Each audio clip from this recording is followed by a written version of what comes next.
Living on a canal boat and being out in nature, you are treated to some of the most beautiful sunsets I've ever seen. I don't often get to see sunrises though, but sunsets, I get to see a lot of those. We were treated to 2 beautiful sunsets in a row while we were here. Alright, hello everybody. Morning! We're back. Back out on the water. Crikey, what a beautiful day again, isn't it? Pure sunshine today. Yeah. It's funny because I woke up at 4 AM last night and the moon was so bright, I think it might have woke me up. Because the curtains are open a little bit. And then, yeah, it's just shining so bright, so I had to film it. Yeah, I filmed it at 4 AM. Yeah. Which was nice. Was it the night before that it was really light as well? Yeah. Yeah, we're the full moon. It's a full moon at the moment and the pure, clear skies. It was, Yeah, beautiful. It was almost daylight out there. But, yeah, I had a bit of frost this morning because it was so cold. Yeah. Yeah, it's supposed to be getting warmer a little bit.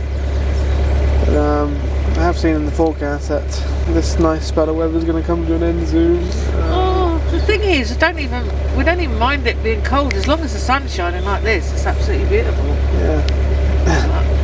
How long it's going to last, guys, I don't know. We've had quite nice weather for a little while now, so. So we're just heading down to Wheaton Aston today, and we're going to get some. We're going to fill the tank up with diesel. Yeah, because it's the cheapest in the country, apart from Horn Basin. We also need to get a pump out because Dad says so. We need to fill up with water. It's only been 2 weeks since we had a pump out, but actually I don't think we're listening so much now, actually. And then we're going to head through the second to last lock on the canal. We're going to get to the M54 motorway bridge today. Well, not underneath it, of course. No, not underneath There's it. a nice bit of alcove, a little lane that goes underneath that you can park at, and Dad's going to come back, of course, Monday. And it's Saturday today, which, of course, yeah, we don't usually cruise on the weekends, but we will be doing now, because we used to cruise Thursday and Friday, but I like a little break in between. I don't like to cruise. Yeah, it's nice. We're going to do... You want to stick with 3 videos a week, don't you? So we want to keep up, more or less, where we are, like a couple of weeks behind. And if you go on, excuse me, if you go on Facebook, we're a bit more ahead. I'm trying to keep just a few days behind so people can give us a wave or whatever when we see them. So know when we're coming. Enjoy the trip, guys. So if you didn't know already, we've relaunched our merch site with loads of new designs on there. The artwork ones are designed by a lovely subscriber, Kat Gibbons, who has her own art studio, Cloud Hat Studio, which is relaunching soon. My favourite, of course, being the Bridgewater Canal Breach artwork, which I gave her the general design ideas and she did the artwork behind it. So this is the map of the UK Canal Network. We are down here on the Shropshire Union Canal at Church Eaton in Staffordshire. Today we make our way along a lovely section to Wheaton Aston. When we're at Wheaton Aston, we'll fill up on diesel, get a pump out, get some water and get rid of the rubbish, and go through one measly lock. We'll then make our way to Brewood, past Brewood and on to the M54. We're going to cruise 6 miles on one lock.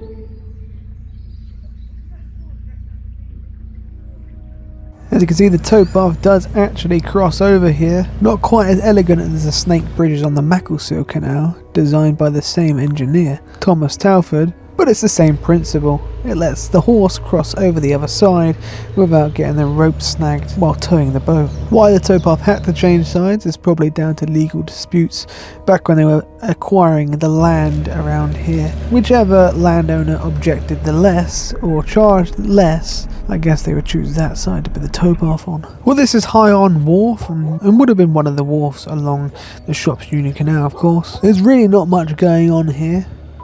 We're in the middle of nowhere. It was likely used for agricultural reasons and supplies like that. It was likely used for agricultural produce.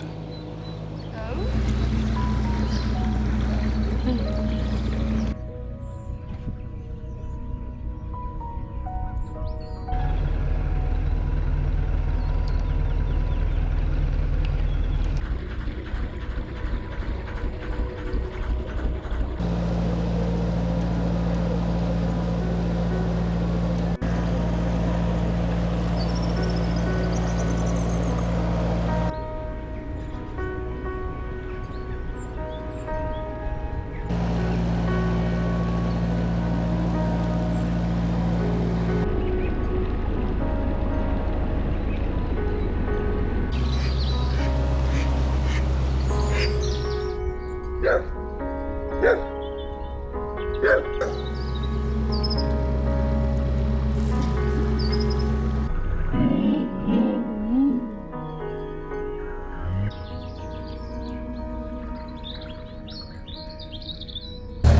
goes on, a little on.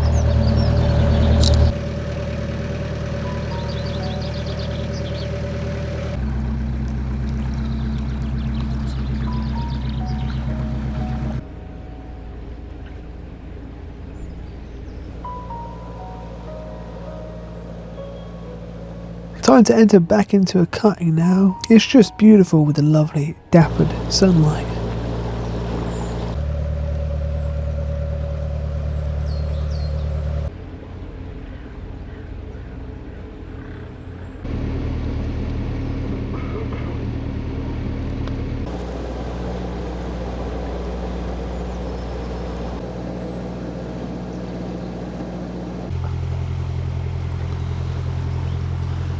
Oh cool, the ostriches are still here. All I can see is an ass though. I managed to get his attention at the last second.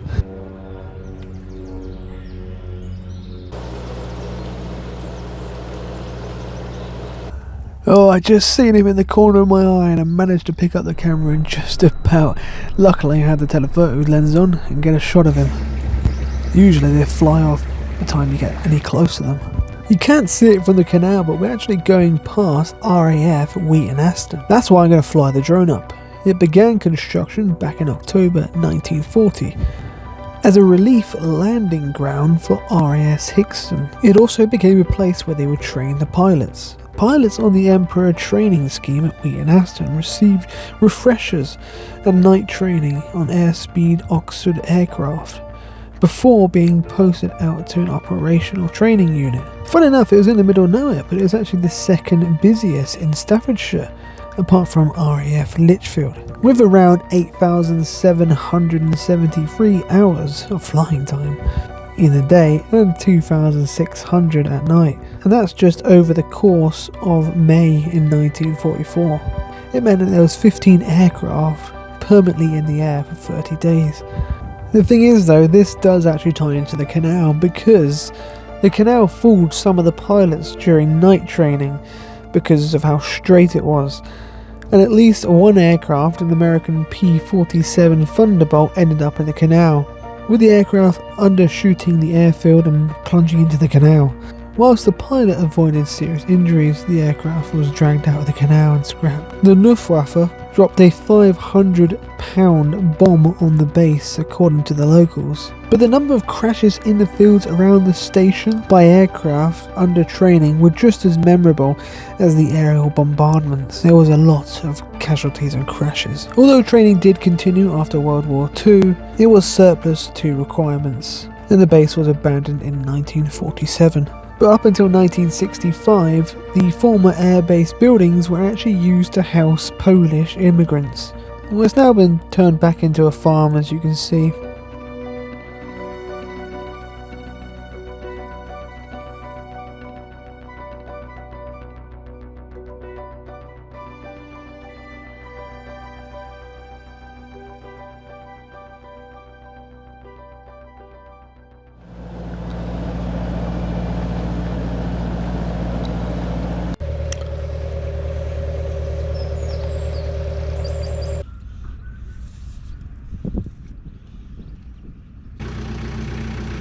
Wheaton Aston was mentioned in the Domesday Book, and up until the 18th century it was kind of regarded as a spa town, as there was a mineral spa in one of the gardens. It is rather close to the Roman road Watling Street. In 1777 there was a massive fire that burnt down over half of the town, known locally as the Great Fire.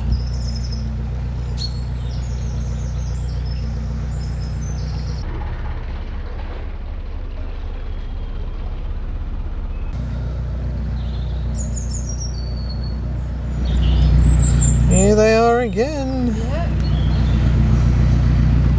Not sure if they're up. You're going to the services? Yeah. We've got to fill her up. Yeah. Right, I'm going to walk up in a minute because that's where we're going, so... Oh yeah. We got there first. I know, you beat us to it! Never mind. Well, we've come up to Wheaton Aston services now, And this is where Dad comes usually every week to get 2 cans of diesel for the boat, because it is the second cheapest place on the network, apart from Horn Basin. We also grabbed a blue for the toilet and a bag of coal. We then had to move on to the next services: water, rubbish and pump out.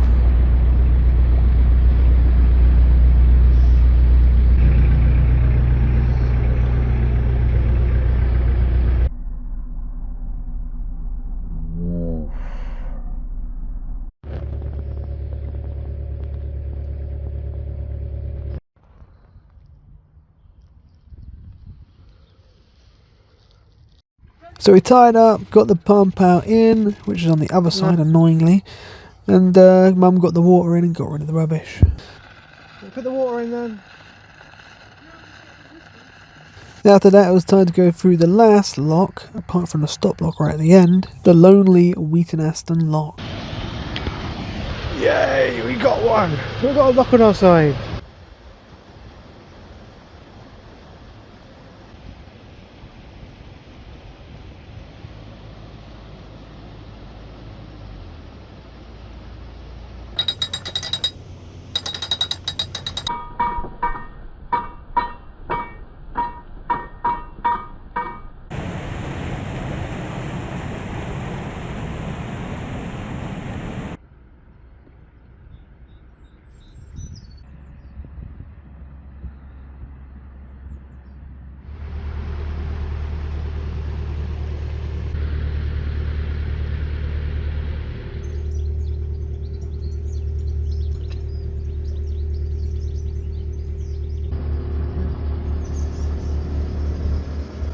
Right, so we just made it through Wheaton Aston, guys.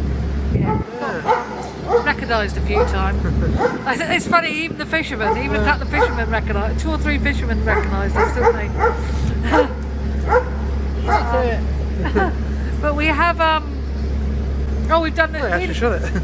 We love it when we do all the 4, which is water, diesel, rubbish, and pump out. Yeah, but you've also got shopping. So when you do all 5, it's the best. Yeah, sorry. Yeah. No shopping. Because we're going to head to the M54 now. It's a little bit of a cruise. I don't know, 4 miles, 5 miles still. So yeah, it's got a bit cloudy now though. Yeah, it's still alright though. It's it's still dry. I've said it now, Josh. That's it.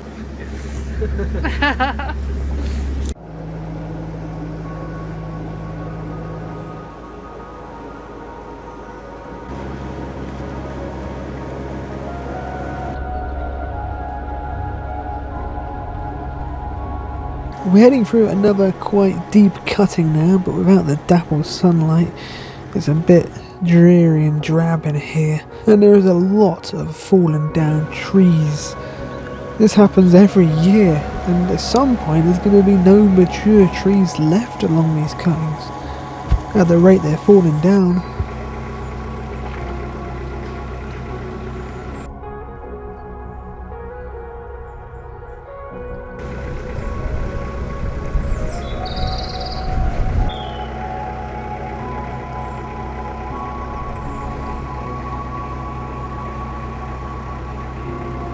Now we get our first glance at the ancient Roman road, Watling Street, the A5 of course, and we're now going to cross over it on the Stretton Aqueduct. It's a short cast iron aqueduct. It was constructed in 1832, and during road improvements in the 1960s, the road was actually lowered by 4 feet. This was to allow taller vehicles to get underneath. But it gives us a chance to mock the drivers, and that we're actually going faster than them for once, because they're stuck in traffic.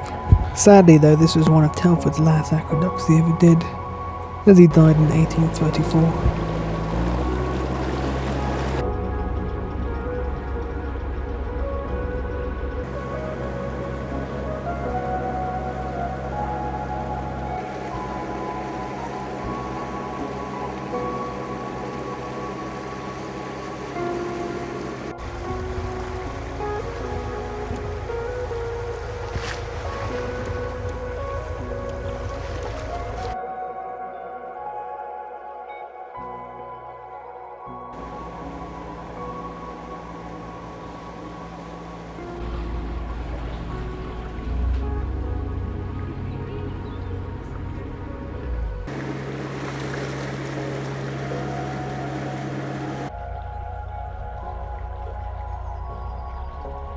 Well, this is Skew Bridge, and you can probably see why it's called that. It is a skewed bridge, but it's been spray concreted because I believe it's subsided slightly. Something's not quite right with it. As you can see, the levels are quite far down from the overflow weir, aren't they? And the overflow weirs allow the canal to stay at a certain level.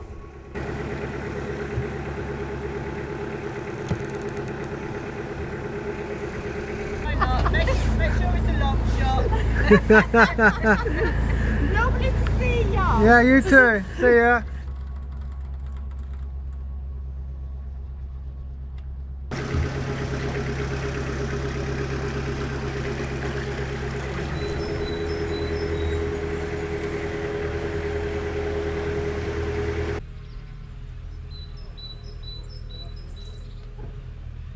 Wow, no surprises here. These two little old boats are still here, rotting away.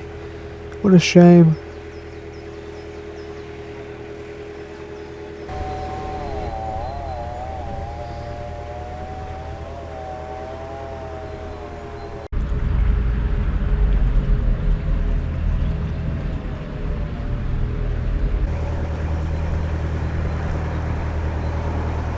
We're now passing through Brewood, an ancient market town, first in the Domesday Book, of course. The market was first established way back in 1221. That was around the time when this beautiful St. Mary's Church was built.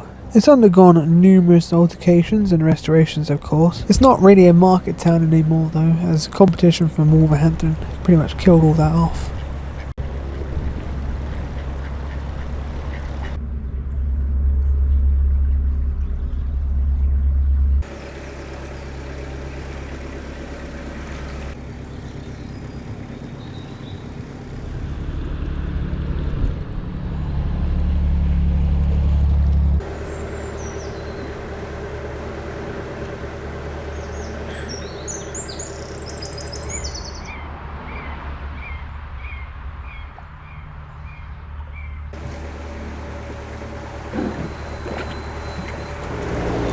That's all from a landslide ages ago.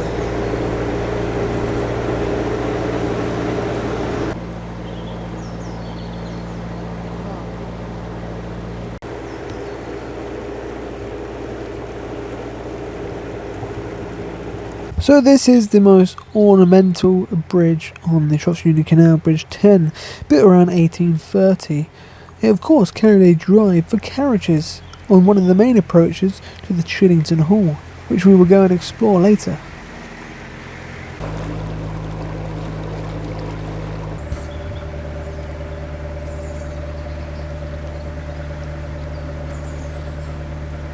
It's been there so long, people made a path around it, but someone's just smashed it down now.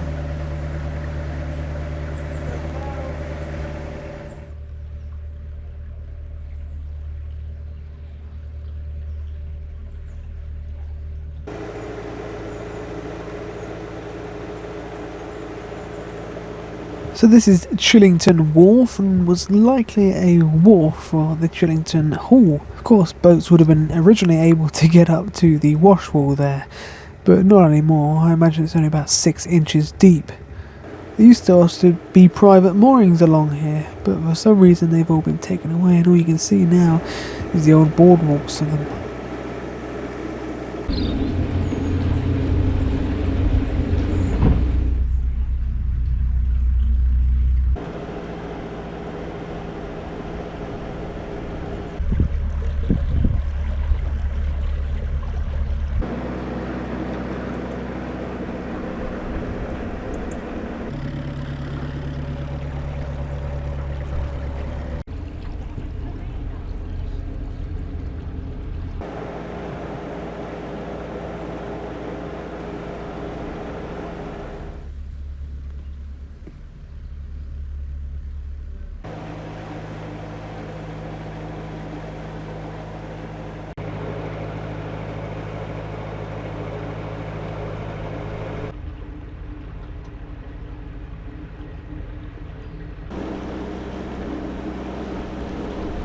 Right, so we're just going to moor up down here as there's some Armco, which is quite rare on the Shropshire Union Canal, and there's parking just down there for Dad.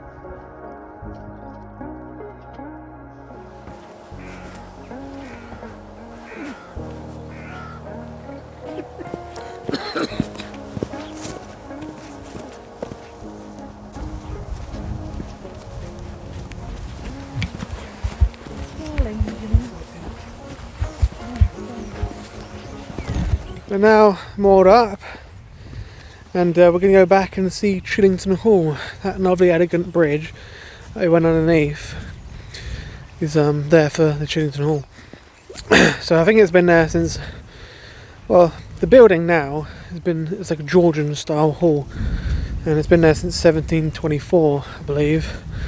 But I think the Giffard family have lived there for 800 years. Giffard? Yeah. Well, that's what Tony and Luke, my sons, that's their second name, Giffard. Yep. It's French. So, yeah, we just want to head down there and check it out. I don't think we can go in because it's not open until April, annoyingly. But we want to have a little look around the grounds and outside. But there's something very interesting there, which I won't tell you until we get there. But I've got the drone with me, which is quite interesting on the actual grounds of the house. And there is also the avenue, which is where that bridge goes over. Lovely, really like straight and well avenue. We'll see if we can walk along that. And yeah, it's a bit chilly, but we'll soon warm up, I'm sure. And yeah, hopefully it should be good. I've always wanted to see it. We cruised past all the time, but we never actually stopped off and went and looked at the house.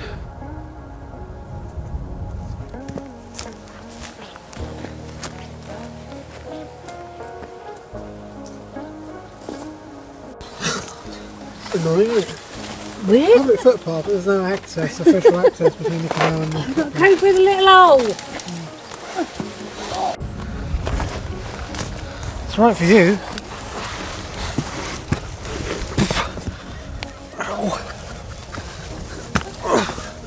There'll be a watch, Josh, as well.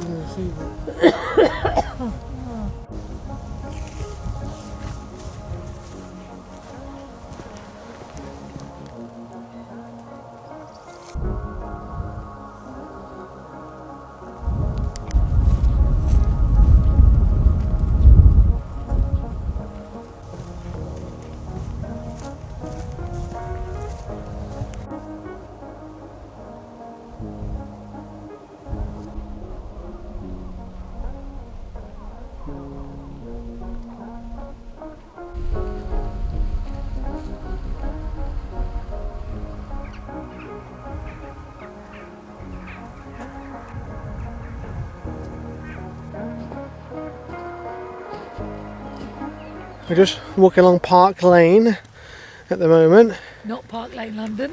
Yeah. This is slightly busier than this one. Yeah, this one's a lovely quiet little lane. There shouldn't be any vehicles coming down here because I just think it's like a little farm track. But we've got to follow this for about a mile. It should take us to the avenue. Not sure if the avenue is public, but there is a little lane that goes alongside it, which is a bit weird. So that tells me it's probably not public if there's a lane right next to it. We'll see.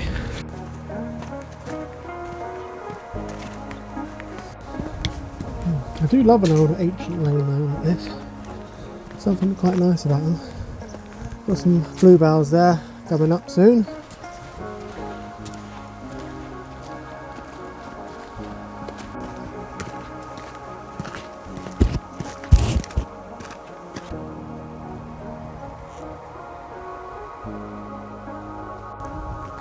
Yeah, it's quite posh around here. The snowdrops are over. Snowdrops are gone.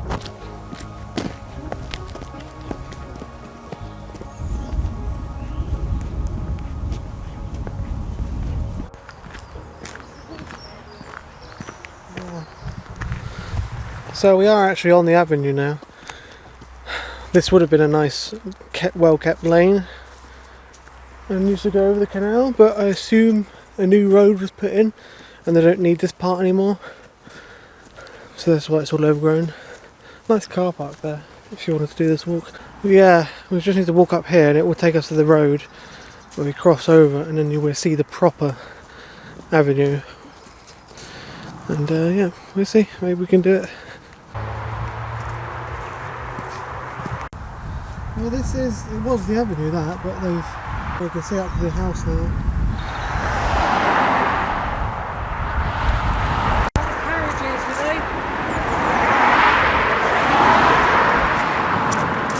So yeah, as suspected, we can't actually walk down the proper avenue, but there's this nice little convenient public road that leads up to it. That I suppose is the new avenue that they built instead of ruining their proper avenue. I don't know.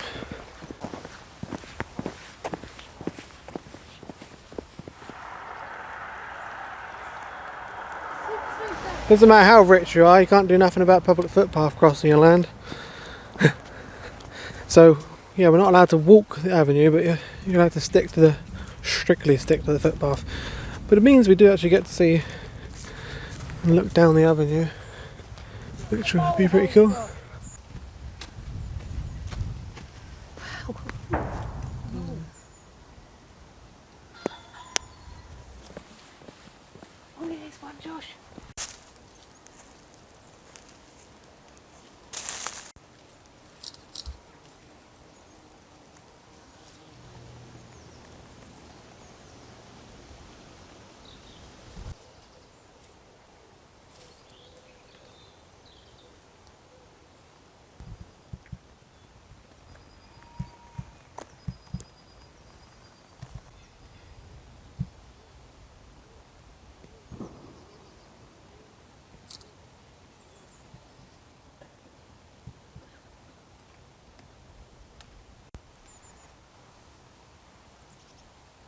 So, this is the canal on the Chillington Hall estate, as you can see, and I was very surprised to find out this had no real commercial use. But I was really thinking to myself, what the hell would they need this little small canal for anyway? Lancelot Brown, or Capability Brown as he was known, was an English gardener and landscape architect, a notable figure in the history of the English landscape garden style.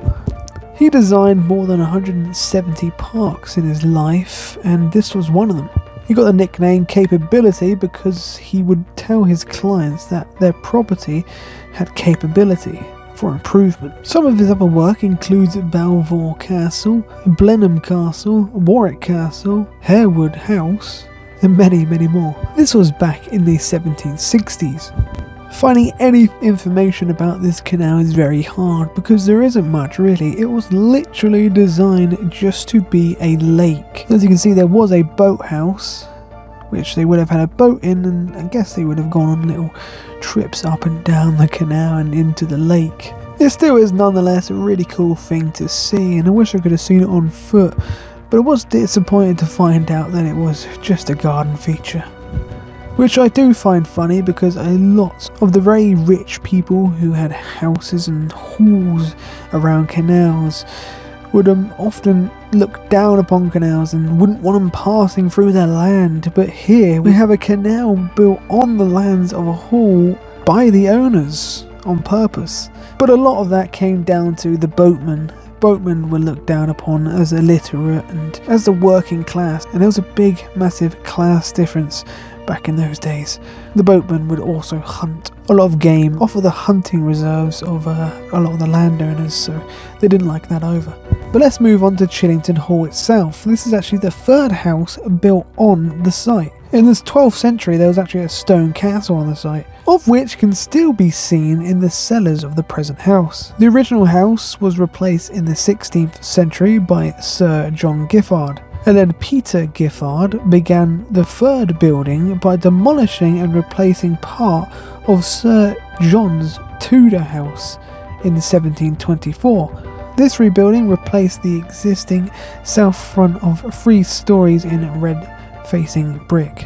And in 1725, Peter Giffard planted a long avenue of oak trees which formed the approach to the house. So yeah, this dates back to 1724, this original building in a Georgian style. I much prefer Tudor style. I wish the second house was still here. But the Giffard family have owned this place for about 800 years. They haven't sold it. In 2023, the hall was actually used for filming from ITV1 for the drama Joanne.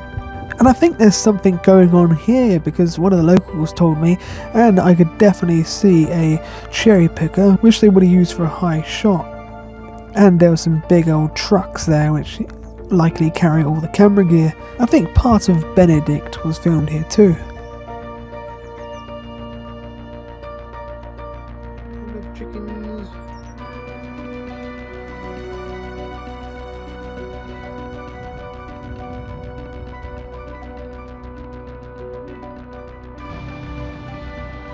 On the way back, we actually found some duck eggs. Wow! And they were only £1.50, which is the cheapest price we played. The thing is, we had no cash. But luckily we spoke to the woman and she said as long as we bring the money tomorrow, that'll be fine. Duck eggs, guys, duck eggs. Right, so we just checked out Chillington Hall. Yeah, looks pretty beautiful chill. Place. Yeah, it was nice from the drone and checking out the canal. Yeah, that's pretty cool. Yeah. I don't actually know anything about it at the moment. Thanks to future Josh for voicing over on the drone footage. Cheers, mate. Appreciate that. I don't know nothing about it. Not at the moment. He No. will do, guys. But yeah, it's still really cool to see like a little canal in the vicinity of a hall.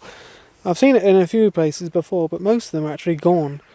It's weird to have one in the ground, isn't it? Yeah, still in water. Wow. But yeah, that's pretty cool. But we're going to head back now. It's about 2 mile walk back, something like that. I don't know, a mile and 3/4.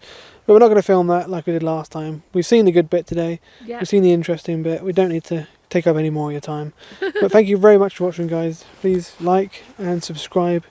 We'll see you in the next one. Don't forget to check out our merch and maybe buy us a coffee if you want to support the channel. Yeah. And if you want to get early access to the videos and exclusive content, you can become a patron if you want. So yeah, Thanks to all the patrons that are big patrons, thank you to all you and the guys. subscribers. Yeah. And the people that bought us coffee. Thanks to everyone. Yeah, Really we do appreciate really it. appreciate it. It helps out a lot. Yes, it does. It really does. So anyway, see you next time.